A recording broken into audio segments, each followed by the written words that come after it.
Hello, today I'm going to provide instruction on how to access and navigate SLAIT through Vermont Medicaid. In order to log in to your Medicaid portal, you're going to want to go to vtmedicaid.com. You'll click on Transactions and you'll click Login. That's going to bring you to this screen. You must log into your trading partner or web account in order to access the SLAIT application. So I'm going to enter in my user ID along with my unique password. Once you're logged in, you'll notice that there is SLAIT program information located on the bottom of this landing page. You can click here to connect to the SLAIT program, or you can go to Secure Options and click at the bottom Connect to SLAIT. This is going to launch you into the Incentive Application Program, which is going to house all of your SLAIT application information. If you had past SLAIT applications that were in process or already processed, that information is going to be located here on the landing page. If you have multiple applications in view, you can filter those options here on the left-hand side. To clear any filter options, you can simply click the X and it will clear any filters that you had previously put on to the application itself. You'll notice here that I do not have any applications in flight or processed, so I'm going to show you how to start a new application. I'm going to click on the New Application button located on the right-hand side of your screen.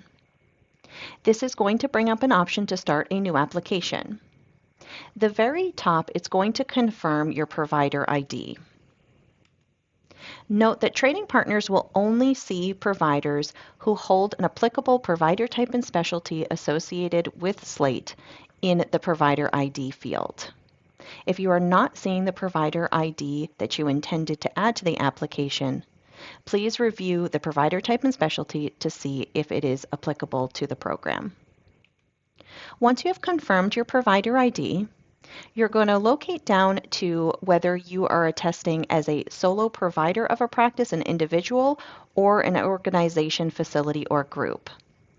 You can navigate between the individual and group radio buttons depending upon your situation. You'll notice that when I do that and I click individual, it does say that the selected enrollment type does not match what is on file. On file, this provider ID is listed as a group, so it's going to default to group, or if it was listed as an individual, it would default to individual. I'm going to leave this as a group today because that is the enrollment of the provider ID that I have confirmed. Below that, you're going to put in the submitter name. This is the name of the person who is actually completing the application and who would like to receive information on the status of the application, receive email notifications. So I'm going to enter in the submitter name, a contact phone number, and an email address to receive those notifications about this application. Once you've entered in the necessary information, you can click Create on the bottom right-hand corner.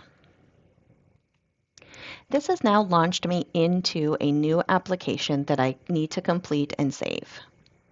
You'll notice here there is a step-by-step process, and you need to complete each step in its entirety before moving on to the next step of the application. The base information is located at the top regarding the submitter information. And under the provider information, the provider ID and MPI is pulled from the system information. I'm going to start by entering in my practice name. And I'm going to click Next to move on to the second step of the process. Under this, it's going to ask me to provide the physical address of this provider.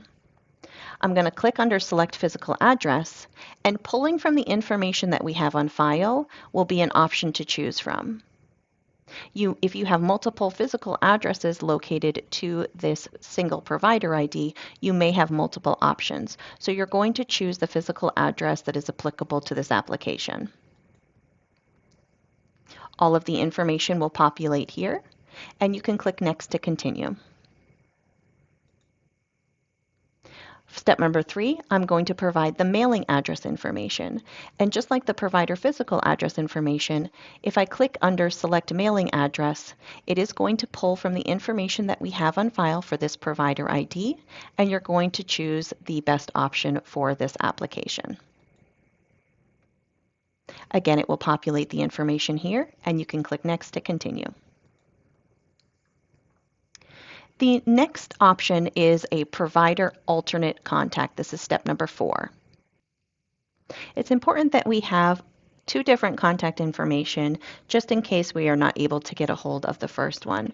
So you're going to want to enter in an alternative contact information here. Title is not required, but you can enter it if necessary. I am going to enter in a name, a phone number, and an email address.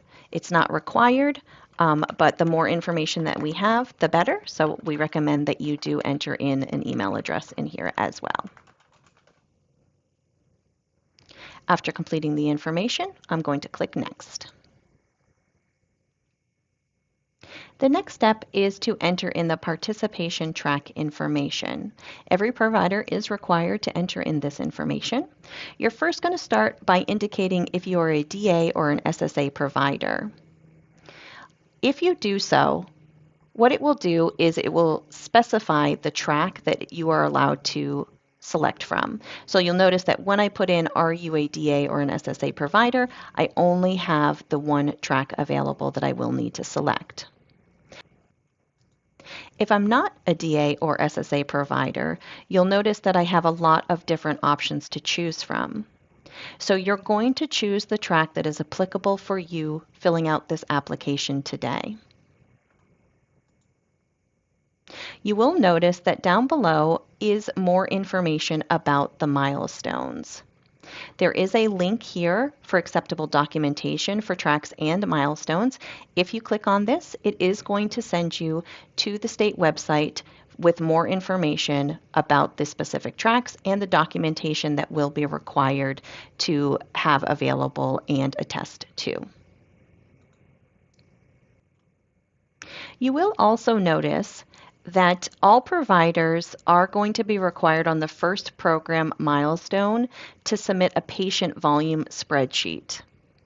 There is a link here. If you click on this link, it will provide details about what needs to be included in that spreadsheet, and it does provide a template as well for filling out the spreadsheet.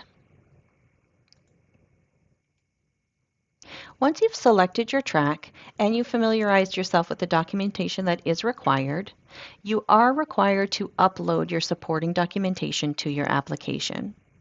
You're going to do so by clicking the cloud to the left-hand side of the text. This will open up a new window to download your documents right to this application. So I'm going to start by clicking Browse File, and I'm going to navigate to the files that are saved on my local computer to add to the application. Notice that you can add more than one document at a time. You can also delete the document if you have uploaded the wrong one. So if I didn't want to add this document, I can simply click this delete button and I can start over. If I have another document that I want to add, I'll simply click Add Document and select the next applicable document that I want to add to the application. Before moving on, you do need to read over the information related to the uploading of your documents and click I accept. Under that, you will need to enter in your name, and the date will be pre-populated for you for the date that you're filling out the information. Once satisfied with the documentation that you've uploaded, you can click Submit, and this will save the documents right to the application. You do still have the option to go back and add additional documentation if so desired. You would just simply repeat the process by clicking on the cloud again, and it's going to bring up a new window for you to do so. Once you have selected your track and uploaded the necessary documentation, you can click Next to move on to the next step. The next step will just be selecting the provider type and specialty associated with this application. As noted earlier, only applicable provider types and specialties will be allowed to be included on a SLAIT application. So I'm simply going to check the box here and I'm going to click Next. You will notice as we're going through this application, after each stage that we complete and hit Next, it does save the progress. So if you are not able to complete this in one sitting and you need to come back to it, it will be available to you with the progress saved as you go through. Our next step is completing the patient volume. As noted, a 90-day time frame to count your Medicaid patient volume is required. The application is going to default to January 1st, 2023 to March 31st, 2023. This is the recommendation of the state, so it is pre-populated for you. However, if you wish to change the start date of your Medicaid patient volume count, once I change the start date, it will automatically update the end date to include a 90-day period. But again, you can simply leave the defaults as January 1st to March 31st of 2023. You will notice this group definition attestation. For each group practice or facility attesting with group patient volume, a group definition must be provided at the time of attestation.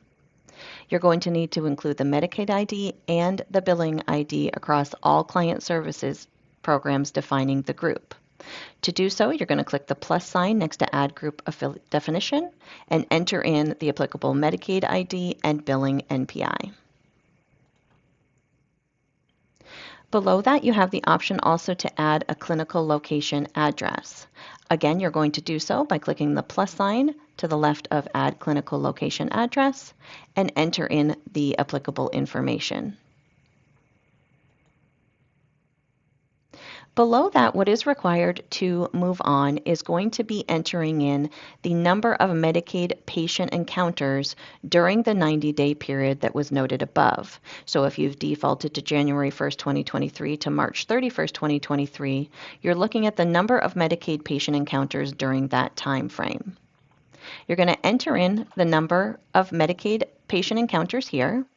And then below that, you're going to enter in the number of total patient encounters during that same 90-day period. The state adjustment factor is going to stay the same. And what that will do is it will calculate the Medicaid patient volume.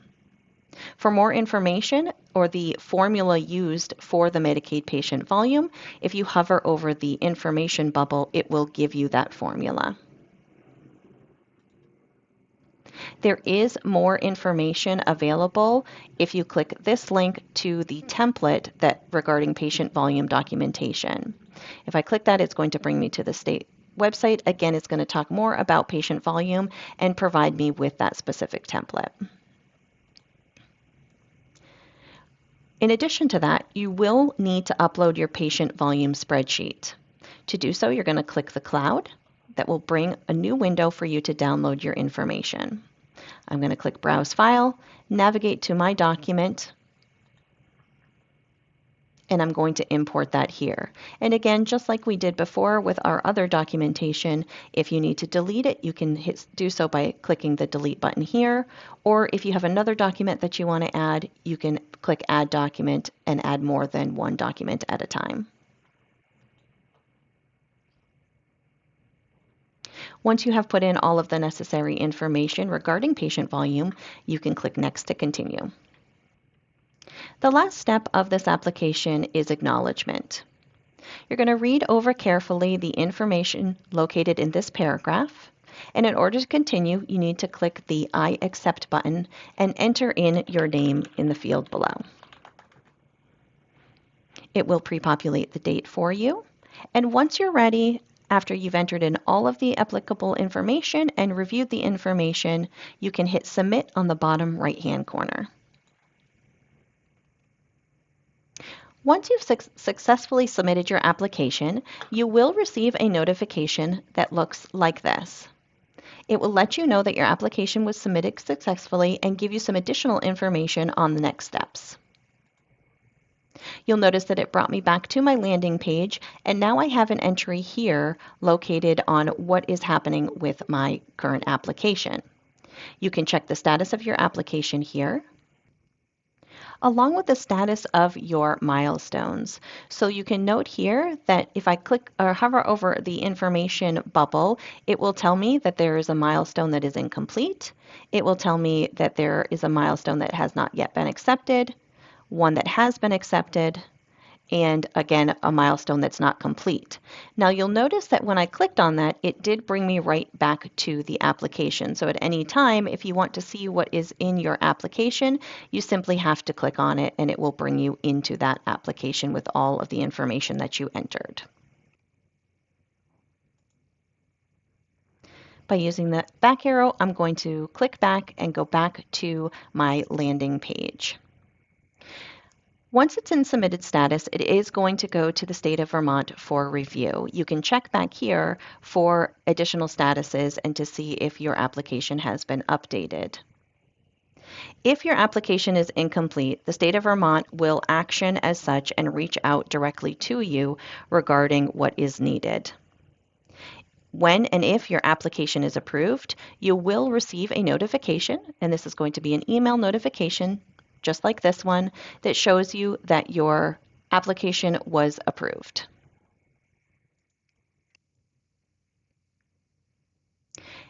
By clicking on the three dots under Action, I can also download the application that is in this waiting status, and I can view the details.